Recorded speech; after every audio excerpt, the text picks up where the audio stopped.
Welcome, everybody. My name is Bridget Cabrera, she, her, hers, and I'm the Executive Director of Methodist Federation for Social Action. We are so excited to continue our series with United Methodist for Kairos Response. We've been hosting a series of webinars. We're excited to continue to be co-hosting these. MFSA is a national progressive social justice nonprofit that mobilizes justice-seeking people of faith to take action on issues of peace, poverty, and people's rights within the church, the nation, and the world.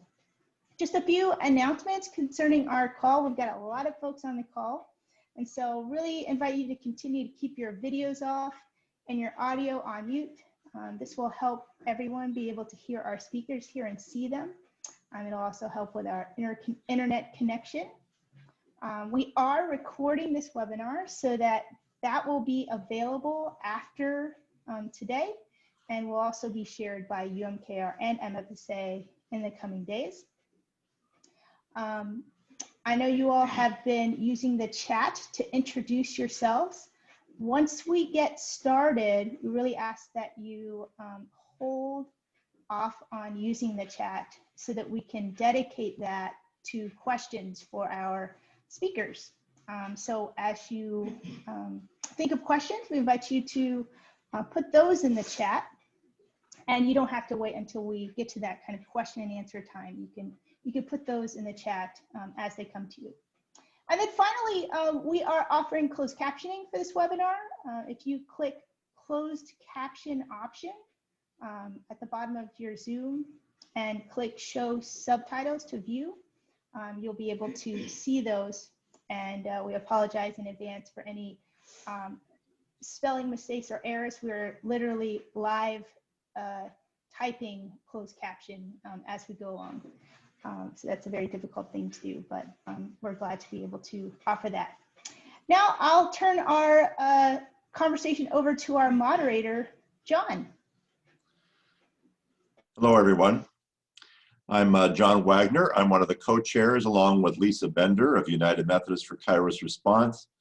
The moderator for today was to be Dee Pujad, one of our steering committee members from Oregon, but her internet is out, so I'm filling in for her. United Methodist for Kairos Response was founded 10 years ago to help our denomination follow through on its commitments to human rights by divesting from companies and entities that support the occupation of Palestine.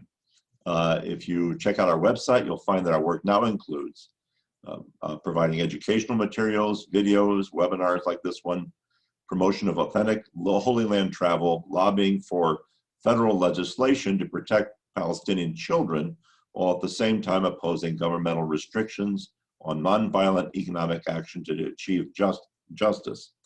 And that is part of our conversation here today. We are blessed to have with us Kyle Christophilo. He is the Senior Director of Advocacy and Governmental Relations to the Executive Director and Advisor to the Executive Director, Churches for Middle East Peace in Washington, D.C. Kyle has a BA in Peace and Conflict Studies from Messiah College, a Master of Divinity from Emory University's Candler School of Theology. Kyle was first introduced to Middle East advocacy work during a semester abroad in Cairo, Egypt. After graduating from college, Kyle spent 10 months serving with the Mennonite Central Committee in Bethlehem, Palestine, where he was seconded to work with Bethlehem Bible College. Most recently, Kyle served as the program assistant for Middle East policy at the Friends Committee on National Legislation, where he helped coordinate lobbying work on Middle East policy and trained grassroots advocates on how to lobby their congressional representatives. Mark Harrison is director of the Peace with Justice program at the General Board of Church and Society, also special assistant to the General Secretary there. He is the liaison to UMKR and has traveled to Palestine, Israel 3 times. The United Methodist Church, he says, stands for peace and justice. Mark brings to that calling to life. He leads the Peace with Justice program, promotes Peace with Justice Sunday, one of the United Methodist Church's 8 special offering Sundays. The words of Reverend Dr. Martin Luther King Jr. and the Marches to End Racism and segregation are embedded in his soul. Mark has lived and worked throughout the world. He's worked with those living in some of the poorest parts of the world, seeing the aftermath of war, the devastating loss of friends, families, entire communities, and he's seen how faith can aid the work of peace with justice. That's why he's dedicated himself to these causes. We're going to start with Kyle today, and after those introductions, and he's going to address some of the new personalities and character of the new Congress that's coming in. Kyle? Thank you, John, and it's good to be with you all.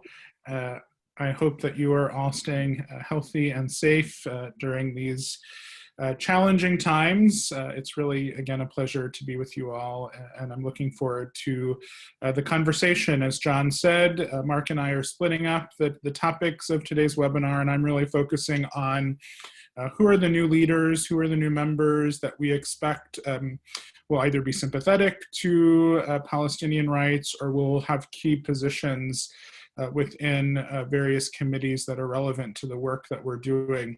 I think many of you are probably familiar with Churches for Middle East Peace, but just if not, I want to do a brief introduction of the work that we do, and then I'll go into the profile of the 117th Congress. So Churches for Middle East Peace is a coalition of 30 national communions and organizations that really span the theological spectrum. We have the mainline Protestant denominations, including the United Methodist Board of Church and Society, as well as the United Methodist Global Ministries, historic churches of the Holy Land, so Orthodox and Catholic, historic peace churches, some evangelical groups. So we have a broad coalition of members, and we are primarily an advocacy organization. We're trying to encourage US policies that will result in a just and lasting end to the conflict in Israel-Palestine and throughout the Middle East. We have three primary advocacy priorities: holistic peace building, which includes advocacy around the sustainability of the Christian community in the Middle East, humanitarian and economic assistance to ensure there's robust US assistance to the Middle East, and then human rights issues. So as John mentioned, how UMKR has been involved in supporting the legislation related to child detentions. That's also been something that CMEP has worked very closely with Congresswoman McCollum and her office on in the past two Congresses when she has introduced that legislation. So just a brief snapshot of who CMEP is. Now I'm going to move into what can we expect from the 117th Congress as it relates to positions, and then Mark and I will talk a bit about what legislation or advocacy opportunities we might have. So there's some big significant changes to the 117th Congress. I'll start with the House. The chair of the House Foreign Affairs Committee for the 116th Congress, Eliot Engel, was defeated in a primary by Jamal Bowman. You might have heard of that name. He did actually make Israel-Palestine a bit of a campaign issue. Mr. Bowman did, noting that there was a difference of opinion, and I'll go into that a little bit later. So that was a pretty significant defeat that Mr. Engel, who had been in Congress for a few decades, was defeated, and then that opened up the chairmanship of the House Foreign Affairs Committee. That's a critical committee to the work that we do, because any relevant legislation related to Israel-Palestine is likely to have to go through the House Foreign Affairs Committee in some fashion if it actually is going to get a committee hearing or move to the full Congress to be considered. That is not something that has happened. So Congresswoman McCollum's legislation, for example, never received a hearing from the House Foreign Affairs Committee. And so that was, an issue that they faced.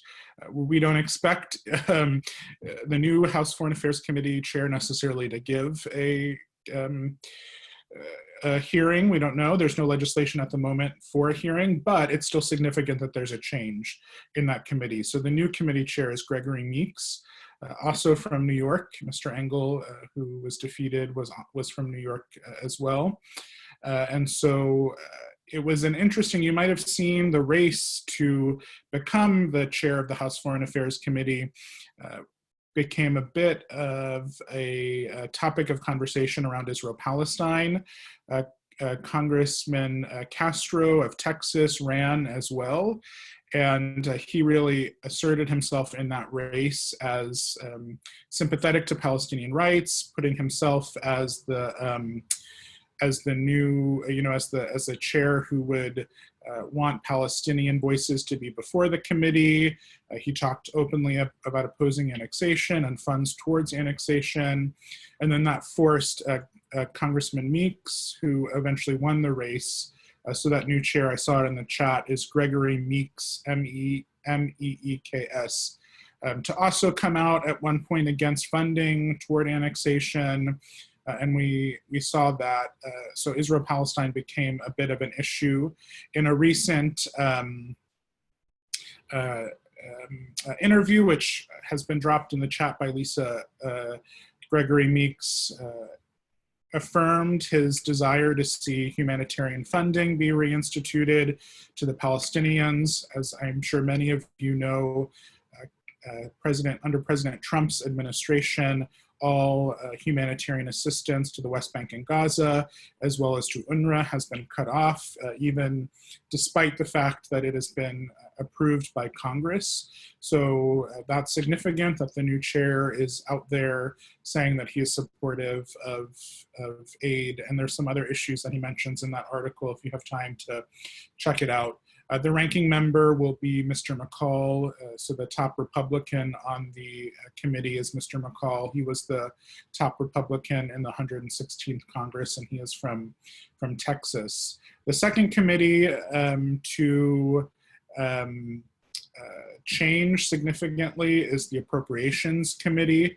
That is the committee that is responsible for allocating any of the humanitarian assistance and foreign funding. So that's also another significant committee for Israel-Palestine. Then the former chair, Nita Lowey, retired, and Rosa DeLauro from Connecticut won the race to succeed her. Ms. DeLauro is notable because she, in the last Congress, was a co-sponsor of Congresswoman McCollum's legislation, HR 2407, for a couple of days before removing herself. She alleges that her staff incorrectly added her name to the legislation. So there was, at least a moment where we were really hopeful that she was supporting the legislation, and that would have been a significant congressional endorsement of the legislation. While she removed her name, she remains supportive of especially humanitarian assistance. So there's some ways to work with her in that regard. The last thing about the appropriations committee that I wanted to mention was, so each committee has various subcommittees that are that can be quite powerful, again, on our issue. And so we do have some good news about leadership of two of the subcommittees. The subcommittee that deals specifically, so Appropriations Committee would deal with allocating of funding, beyond just foreign assistance. It's the larger committee for all of our appropriations. But there's a specific subcommittee called State and Foreign Operations, which focuses on, as it says, foreign engagement with foreign actors and our support for them. So the chairwoman of that will likely be Barbara Lee, who is a strong champion on our issue. She's been supportive of Congresswoman McCollum's legislation, so we're looking forward to that opportunity. And then for defense, the Defense Appropriations Committee is likely going to be, subcommittee is likely going to be chaired by Congresswoman McCollum. So that's also pretty significant. Subcommittees are able to do hearings, they're able to do some more. So, again, Mark will talk a bit about possible legislation or policy, but introing legislation is not the only thing that can happen. There can be hearings and, again, ways to advance and get our issues on the table without necessarily voting on legislation. So that's in the House. I see in the chat, the Congressman Meeks, I'm not trying to say that he has distinguished himself as a supporter of Palestinian rights, just noting, that there is a significant change in that committee, and that at least on the issue of humanitarian assistance, he's been open to engaging. So, it's just important to know and important to continue the advocacy. I want to make sure that there's enough time for questions. So I'm going to move to the Senate and then for the leadership and committees, and then get back to some of the profiles of members who are new and we expect to be sympathetic to our work.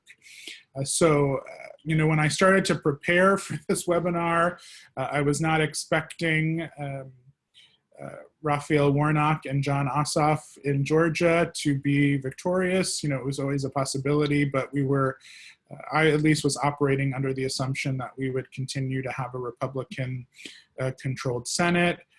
That isn't the case, as I'm sure many of you have seen.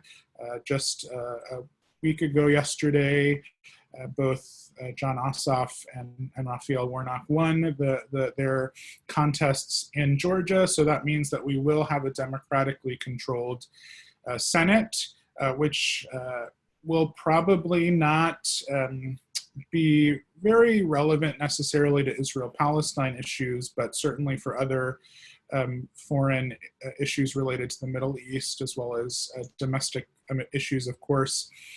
We expect that Warnock and Ossoff will be seated within the next week or so, at which time it's Chuck Schumer, who has been the minority leader for the past several years, will become the Senate majority leader. That does mean that there will be a switch in committee chairs. So Senator Menendez will become the chair from New Jersey of the Senate Foreign Relations Committee, more than likely, and Senator Leahy will probably become the chair of the Appropriations Committee, and we're still waiting to see the various subcommittees and what that looks like. I think the events of the past week have kind of halted a lot of what we would have seen at this time about putting together committees and some of the business of the Senate and the House, has been shifted in light of the impeachment and the riots of last week. So that's a very quick overview. Sorry, it was quick. If there are questions, please use the chat and I'll try to get to them as I can. Just wanted to briefly note, outside of the leaders of committees, there are new members to watch, new members that have, through their campaigns and even some of their actions already in Congress, have indicated their willingness to consider support for Palestinian rights. So the first member is Cori Bush, Congresswoman Cori Bush from the St. Louis area in Missouri. She defeated an incumbent Democrat in the primary that tried to actually use her support for Palestinian rights and BDS against her as a campaign tactic. There was a mailer that was sent out that had her in a picture with Linda Sarsour, who I'm sure many of you know of, a liberal activist, but also very connected to Israel-Palestine and is prominent in a lot of causes around social justice. They had a mailer of her out with, with her posing in a picture with Linda Sarsour and tried to make her out to be this radical. And Cori Bush, responded and said, I support BDS and I'm not going to let this scare tactic affect my positions. And she still won. So we're, expecting her to be open to Palestinian causes in Congress. The next one is Maureen Newman, who is in the Chicago area and also defeated a conservative incumbent Democrat in a primary. So there's a bit of a theme here. A lot of the folks in this new Congress that we're looking out for in regards to Israel-Palestine defeated more conservative Democrats in primaries. Marie Newman, during her campaign, said that she would support HR 2407, Congresswoman McCollum's legislation. It will need to be reintroduced and it'll have a different number, but she is on the record saying that she would support that. She also tweeted recently, you might have seen, there have been several articles and notes out that Israel is vaccinating, at a very high rate and doing a very good job, but that has ignored the fact that Palestinians have not had access to the vaccinations. So Congresswoman Newman tweeted out that Israel has had the obligation to vaccinate, to provide vaccinations for Palestinians. Kyle, just a minute or so more. Okay. And then perhaps some of this could go into the chat or, or a follow-up. Yeah, and so I can get to some more during questions and answers. I'll just say Jamal Bowman is the last member. I mentioned him briefly earlier. He defeated, as I said, Elliot Engel in a primary. He's out there saying that, that he supports a two-state solution, supports doesn't support BDS, for example, but also supports the legislation around child detentions and, doesn't want to fund, and it doesn't think the U.S. should fund annexation. So there's some opportunities there. Mark is going to talk more about some of the legislation that we've seen. I'll just say briefly, because I've seen it come up in the chat. I do think that there's a very good chance that we'll see the reinstating of aid to UNRWA and to humanitarian groups in the West Bank and Gaza. That's probably what we're most likely to see early on from the Biden administration, I would think. As it relates to Israel-Palestine, we still need to push. I just want to put in the chat, that is one of the issues that Christian faith groups have already brought to the attention of the Biden transition team. Mark can get into this a bit more and we can have time for questions, but before Christmas, there were 16 faith groups, including CMEP and the United Methodist Board of Church and Society, that sent a memo to the transition team outlining 6 priorities that we wanted them to take around Israel-Palestine, and one of them was reinstating aid. We're going to be following up with the Biden team once they're inaugurated next week and try to get meetings and have more engagement on these issues. So I'll stop there so that Mark can talk us more about advocacy opportunities and policies, but look forward to the time for questions. Thank you, Kyle. Mark? Hello, everyone. Thank you for being on the call. I direct the Peace for Justice program for the United Methodist General Board of Church and Society. So that's the public policy work on the Hill, on Capitol Hill, and doing organizing campaigns in the US and also outside the United States. I just want to make, my comments are as follows, because we want to give folks hope. As an organizer, I was always told if I could not move the city council, then why should people come back and listen to me? All right. And at the same time, I had a conversation with a Palestinian who now lives in the United States. He says, I need to be realistic that this is going to be a long-term struggle. And at the same time, I'm thinking of my history of someone who was engaged in the civil rights movement. The civil rights movement. That when Johnson and King had, President Johnson and Martin Luther King had these conversations, Johnson would always say to King, make me do it. So I think that what's before us is how can we make President Biden do the right thing, all right? So the thing that I see when I look at Congress today, my comment is this. I think we have successfully moved the Democratic Party. The Democratic Party is no longer owned, stock, and borrowed by let's say AIPAC or groups.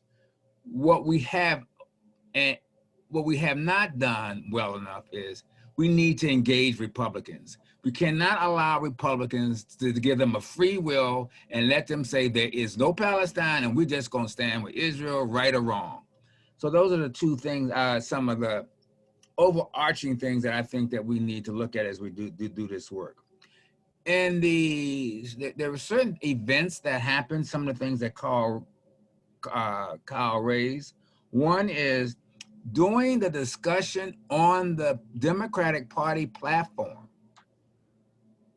the language that blamed Palestinians for their own repression, that language was ripped out. You know what? Like Palestinians, you offer them something and they always turn it down. That type of thinking was removed from the Democratic Party platform. I do think that the incoming, from what I've heard, the incoming Secretary of State, Blinken, wait a minute, his heart may be in the right place, but where is his head? And he has to be pushed to follow through on his heart, because I think he understands what's going on in Palestine and Israel. I also think that, I think we need to remember that policy on Israel and Palestine is made in the White House. It's not made in the State Department. All right. So if any of y'all get opportunities to meet with State Department people, please understand that they probably will refer you to, it's the White House that makes those decisions. And I wanted to remind, and don't forget, there is a progressive caucus. It has over 100 members among the Democrats. And you need to, if you have a member who's on the progressive caucus, you need to be talking to them about Palestinian rights, because that is a major caucus now that has shifted the debate and is pushing the Democratic Party and its leadership to be more outspoken on Palestinian rights. So when they have a conference now, Palestine is on the agenda, but it's not like the way we would want it to be on the agenda. I also think we need to look at this time that we have, this opportunity that we have to move to strengthen our grassroots. I think many of us have done great things, and but we need to be more organized and work better together, and working with our members of Congress and doing things more together. Like I noticed that the United Methodist is not the only people on this call, so that's great. But we need to replicate this in states and congressional districts to push members of Congress. I also want to say that I'm also looking at some of the points that were raised. Kyle raised many of the things on some of the legislation, the issue of the money for UNRWA. As you know, it looks like the Biden is going to ask the PLO to reopen its office in Washington. But what does that mean? Are we just going back to status quo? What is Biden going to do? He's not going to undo the position that the U.S. Embassy is now in, that Jerusalem now is the capital of Israel. He's not. I don't see him undoing that.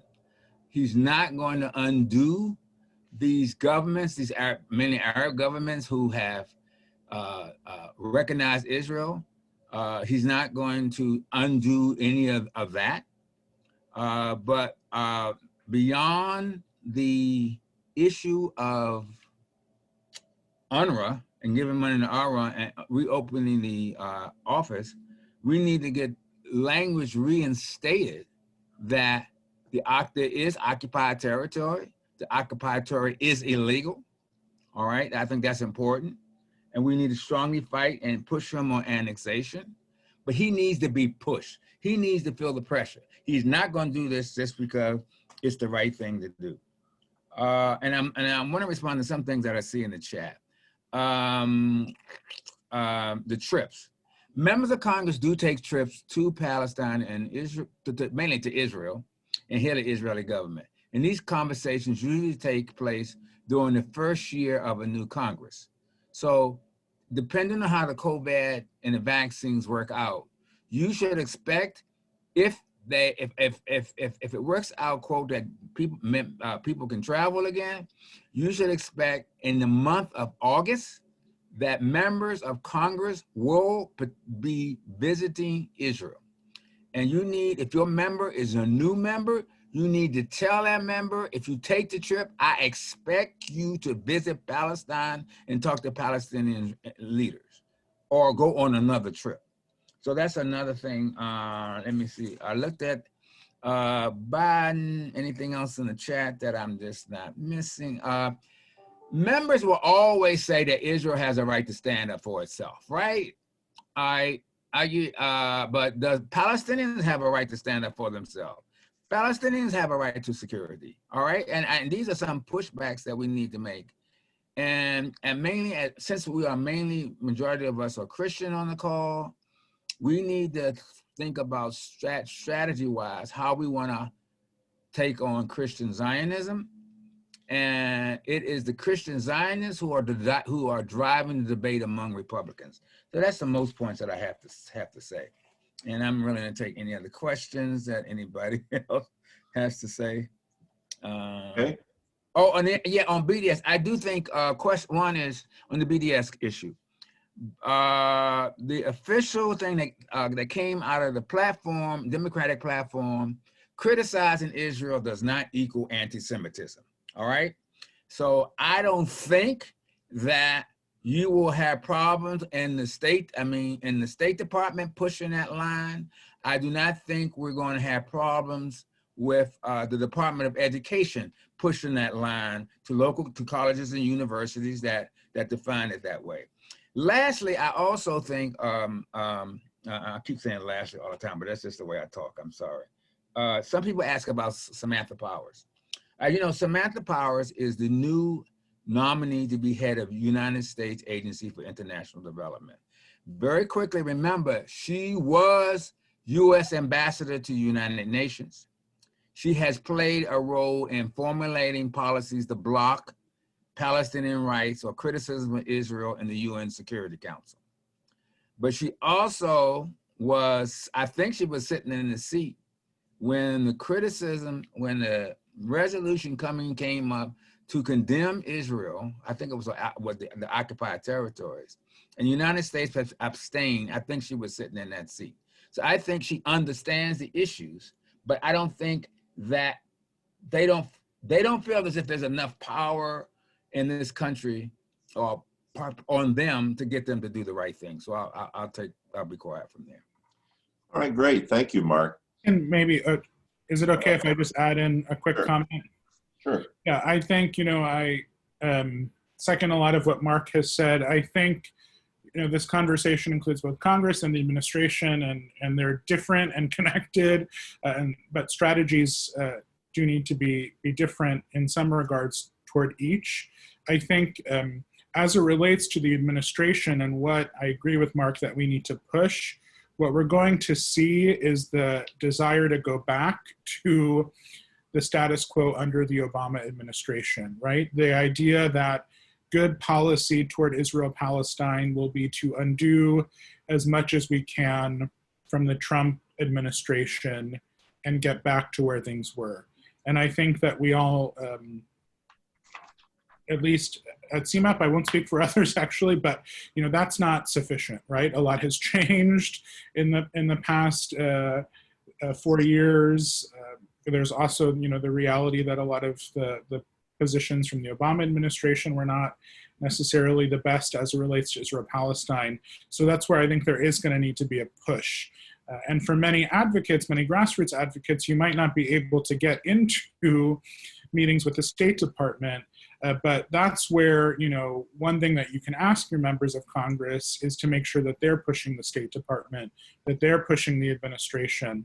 We're in at least for the next 2 years, the reality where Democrats will control the White House and Congress. They'll control, the Senate, the House, and the White House. And so there are things that they can do. Now, Israel-Palestine is going to fall toward the bottom of the list in general, for the most part. But it still is important that you are pushing your members of Congress, especially those that have taken positive stances toward Israel-Palestine and Palestinian rights, to really make sure that the Biden administration, that his team doesn't let this fall through, and that really ensures that U.S. policy is constructive and helping to bring about an end to the conflict and not making things worse, which is what, sadly we've seen over the past 4 years. So I think that's just important to be keeping in mind. To that end, Kyle and Mark, both of you, there have been some questions about how to most effectively lobby and what should be the focus, how best to coordinate.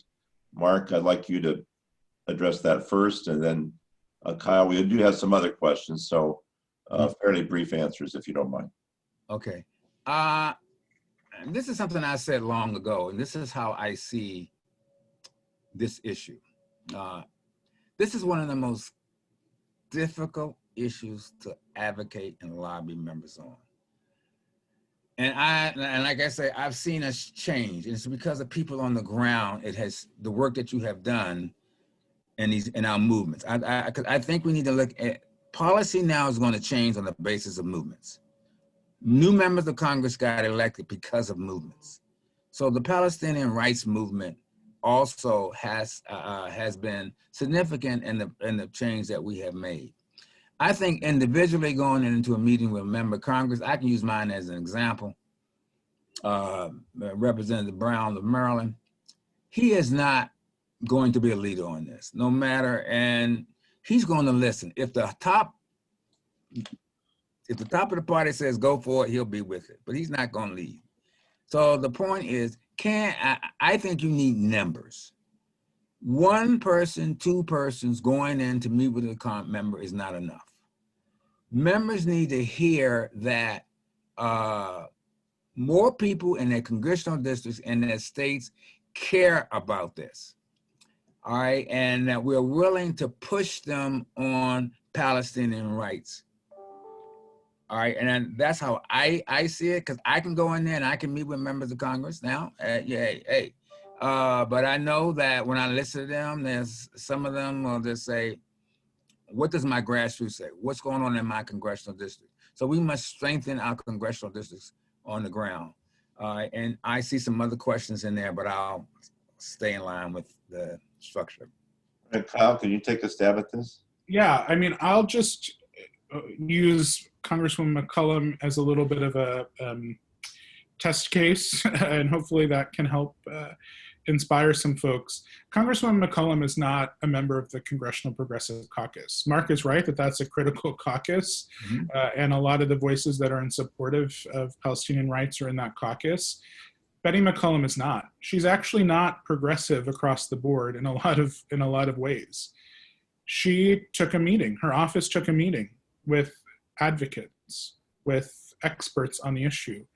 They learned that Palestinian children were being treated really terribly by the Israeli military detention system, and that U.S. policy in some way was contributing toward that. And then she decided that she couldn't sit by and let this happen. So that took years. And it was not, if you had thought, maybe 5 years ago, 6 years ago, which member of Congress is going to be the first to introduce legislation, regarding Palestinian human rights, you probably wouldn't have thought McCollum for those of us who do this work, right? If you were thinking about it 10 years ago. But members of Congress are people, and she was a former educator, and she really resonated with what she heard, and her staff really resonated with what she heard. So I think it's important, going off of what Mark said, to build networks, to know your member of Congress. What are they passionate about? What committees do they serve on? What was their what was their career prior to becoming a member of Congress? Is there some way that you can make a connection to something that they're passionate about that might spark within that office a desire to talk about this in a different way? And to just be persistent, to know that certainly there are members of Congress that will never sign on to legislation, but that doesn't mean you don't stop. You don't stop trying to find ways to make sure that at the very least the office and their staff know that this is an issue of importance to constituents. I wanted to briefly, because I forgot to respond to this earlier, and there was another question in the chat, if that's okay, John. Sure. I think it's a good question about Iran and the Biden administration. I am not going to speak about AIPAC. I don't really know. That's not my area. We do government relations, so I'm not going to speak to other groups. But I do think that one of the commitments that Biden has made is that he wants to re-enter the JCPOA and promote diplomacy with Iran, and not in relation to how that's going to deal with AIPAC, but we know that that is something that the Israeli government will be happy about. Netanyahu is not going to be happy about. So I do think that that could impact some of what they do on Israel-Palestine in the short term, because they're probably not going to want to rock the boat as much, because they already know that the Israeli government is going to be a little upset about trying to re-enter the JCPOA. So I think that is a factor.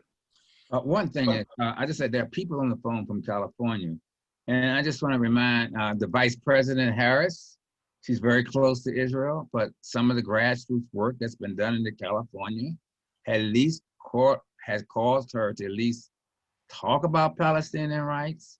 I mean, before she became Vice President, she sent a letter to Israel against this annexation.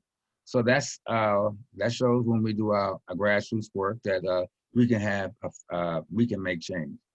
What I'm hearing is that you, both of you mentioned Benny McCollum's legislation, so that could be a possible focus for lobbying. Sorry, John, I do just need to make clear, we're in a new Congress, so there is no legislation at this moment. Right. So we hope in the next month or so or two that we can let you know of legislation that will be introduced. We expect that Congresswoman McCollum or others will introduce legislation like they've done in the past, but we don't know that yet. All right. I'm also assuming we want to introduce in the U.S. Senate as well. We're working on that. Good. I'm assuming that also, just to how people can organize, they can contact both of you directly in your offices, depending on whether you're United Methodist or other, and receive some guidance about how to organize successfully in congressional districts and so forth. Is that correct? Yes. Okay. There was some question about the anti-BDS legislation, and that was introduced last year, and the emphasis on that equating criticism of Israel with anti-Semitism. Also, the anti-BDS legislation at the state level. Could you two reflect on that a bit? Some people have talked about that or asked about that. How about you, Mark, first? Well, I said earlier that I think the legislation will be introduced in Congress. I'm not sure I see it. I don't know how far it's going to go. Because Republicans need an issue to beat up. I see it as Republicans need an issue to beat up the Democrats on. All right. And this stopping BDS is a major issue for the Netanyahu government and pro-Palestine and pro-Israel groups or AIPAC and so forth. At one moment, they're always saying these sanctions, these boycotts don't mean anything. But for the Israeli government, stopping BDS is at the top of their agenda. So we must be doing something right by talking about it and pushing BDS. So I think that the legislation will come up again. I think I don't know. My thoughts are there will be strong pushback by us and you, and there'll also be strong pushback on defining BDS or criticizing of Israel equals anti-Semitism. Right, that's my thoughts. Kyle.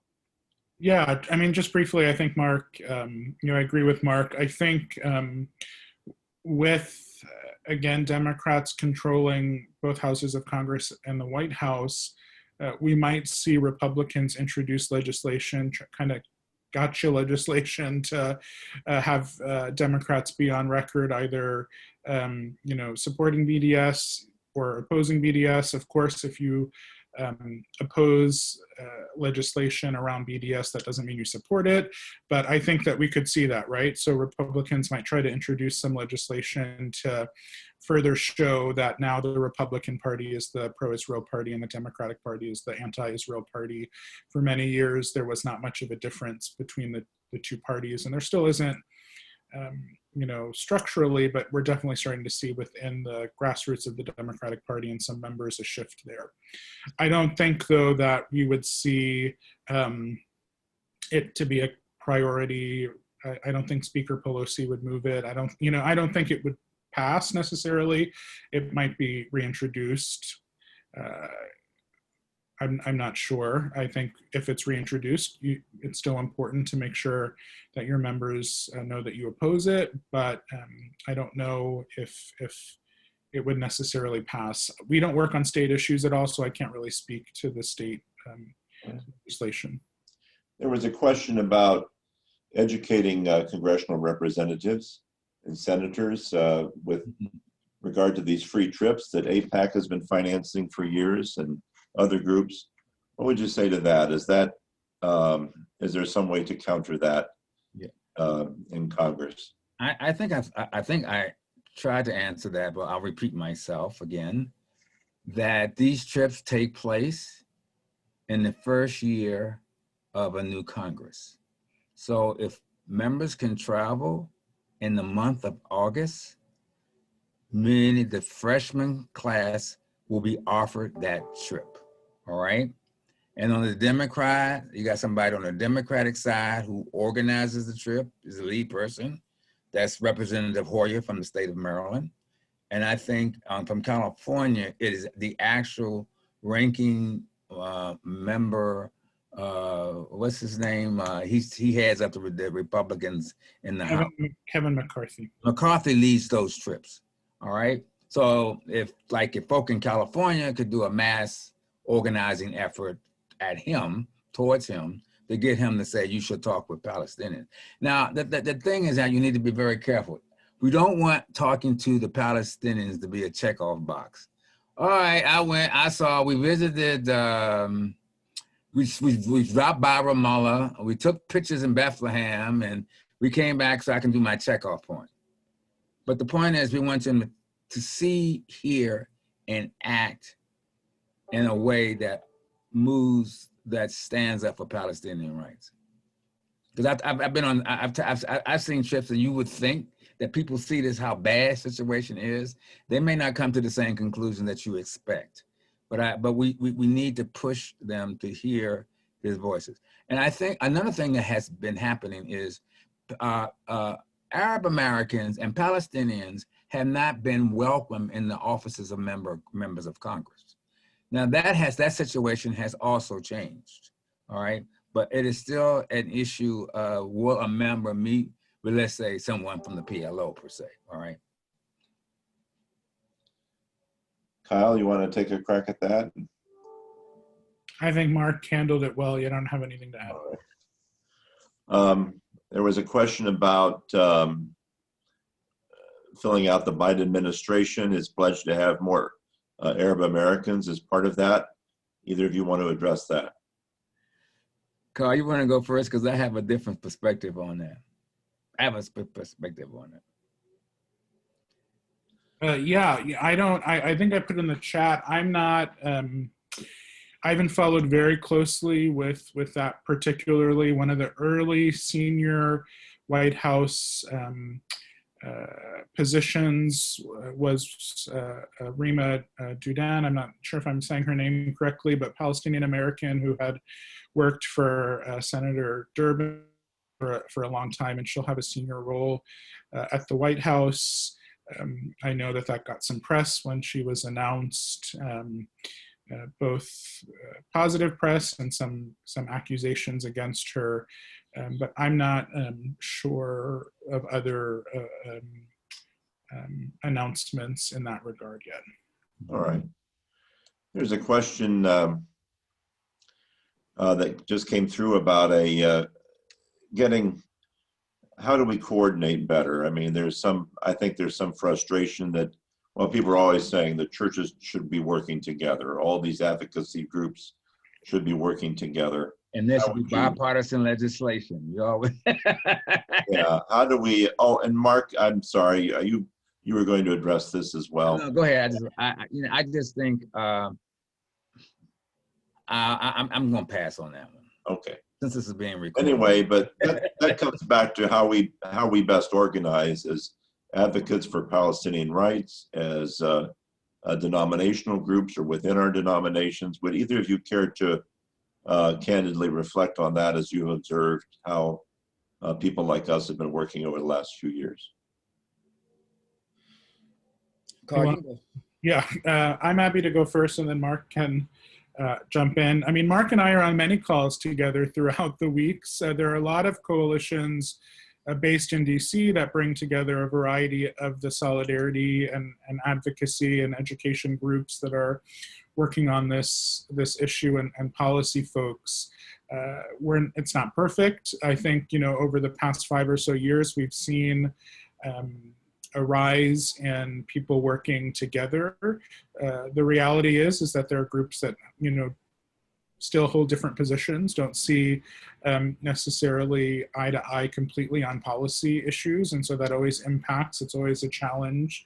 It's a delicate dance at times to do advocacy work together, but I think there's been a concerted effort, especially around where there is engagement, where there is overlap, to work together. And we've seen that a lot through the No Way to Treat a Child campaign that I think many of you are probably familiar with and maybe have participated in. That's a campaign that was co-led by Defense for Children International Palestine and the American Friends Service Committee.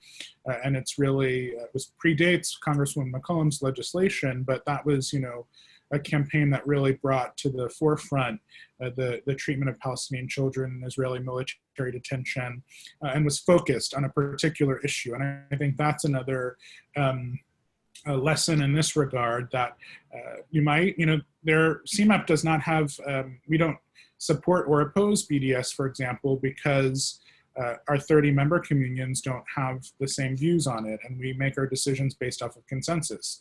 We support the right to engage in boycott, and we oppose these legislative efforts to constrict that constitutionally protected right, but we don't have a position necessarily for or against.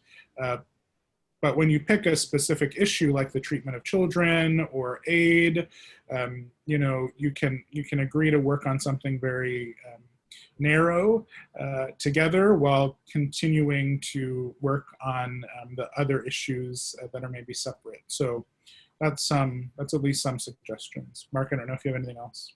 No, I don't. Go ahead. You can go ahead. All right, we're closing in on the hour here. Oh, I want to say one thing about the two new Georgia senators. Okay. Yes, Senator-elect Warnock kind of backed off on his position on Palestinian rights because of the campaign. But he has a history of being supportive of Palestinian rights. So we'll see what he does when he becomes senator. I will say that when I look at Osnoff said something that I thought was significant. He believes that Israel is killing the two-state solution. And most members will never say that. All right. Now, I think we need to help members of Congress when they are those who are running for office, because they take a stand on Palestinian rights, of what to say. I don't think it's enough just to say, I'm close to the Jewish community, I support Israel. But what, and then that's it? You don't say anything more about Palestinians, you know? What about their rights, you know? Or their state, if you for a two-state solution. So I think we need to help members. It's not enough when you are attacked, you need to stand your ground for Palestinian rights and not do the fallback position. I'm staying with the Jewish community. I stand with Israel. That's just, we need to raise that in our, as we talk to members of Congress who do this work. And Betty McCollum was really attacked, but she stood her ground. So I have to give that to her. You can't take that from her. She threw AIPAC out of her office. How many members actually do that? And she is still elected. And members, their fear is, I don't want an opponent to run against me, and I don't want to lose. All right. So keep that in mind. Kyle, a closing remark. There was also a question about one state versus two state solutions. I'm assuming that you're not prepared to take positions on that. Well, you know, I have that question just came up. United Methodist position, right? I can't step out of that two-state solution because that's what the United Methodist Church calls for. Kyle, can you I wrap do up understand why people think it is no longer possible. Yeah, in regards to that, CMAP does not take a position on either a two-state solution or a one-state solution. I'll drop our policy position in the chat. That is what we are about, pursuing a just and durable resolution of the conflict, and one that will result in a just peace. And so however we get there, that's what we support. So we're not going to prescribe what that looks like specifically. I know that Jeff Helper and others have come up with a variety of plans, and we support their right to share that and to organize around that, but our focus is on really U.S. policy. Okay, and UMKR does not take any position either. That's really, we leave that up to, of course, Palestinians themselves. I think that's the best policy. We're at the top of the hour. We've had a good discussion. We thank you both, Mark and Kyle. I'm not quite sure if I'm to, well, I think I'm going to turn this over now to Bridget and have her close us out. But for myself, I want to thank you all for being part of this. After we close, we always have a time where people can chat a bit with one another, since you're seeing old friends, or we just like to have a chance to be informal. And so we'll keep this Zoom call open for another 15 minutes or so. But I'm going to turn it over to Bridget to close us out.